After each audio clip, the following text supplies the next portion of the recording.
ఎలా ఉంటుంది చీర.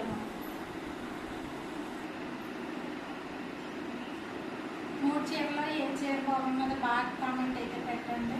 మీకు కూడా చూడండి ఎలాగైతే ఉన్నాయో. మూడు చీరలో ఏ చీర బాగుందో నాకు కామెంట్ అయితే పెట్టండి.